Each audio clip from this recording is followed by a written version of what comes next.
हाँ बच्चों, देखिए बच्चों, अगर आपने 11th क्लास में अभी स्टार्ट किया स्टडी करना, आप स्कूल जा रहे हैं, किसी कोचिंग में जा रहे हैं, आप नीट की तैयारी कर रहे हैं, या फिर आप जेडबल के एग्जाम की तैयारी कर रहे हैं, या किसी भी आप कंपटीशन की तैयारी कर रहे हैं, तो आपके मन में ये आता है कि हमें मतलब कैसे पढ़ाई करनी चाहिए।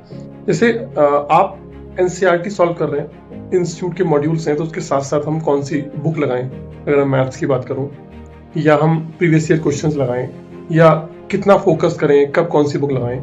देखो बच्चों, होता क्या है कि किसी भी चीज का कोई पर्टिकुलर टाइम नहीं होता। अगर आपने किसी कंपटीशन की तैयारी शुरू करी है, तो फर्स्ट डे से और 12th के लास्ट डे तक आपकी जो तैयारी है वो एकदम स्टेबल होनी चाहिए।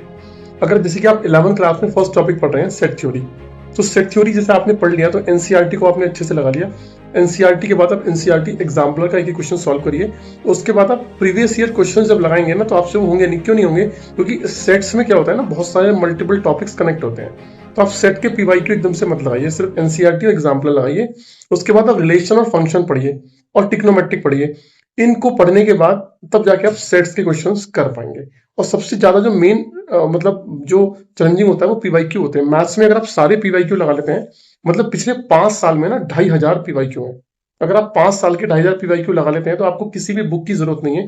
फिर भी अगर आपको लगे कि एडवांस प्रॉब्लम्स की बुक लगानी है, तो आप ब्लैक बुक लगाइए, जो कि विकास गुप्ता सर ने लिखी है। चलिए, all the best for 2027 coming, और 2028 के जो बच्चे हैं जेडब्ल्यू के, उनको ऑल द बेस्ट।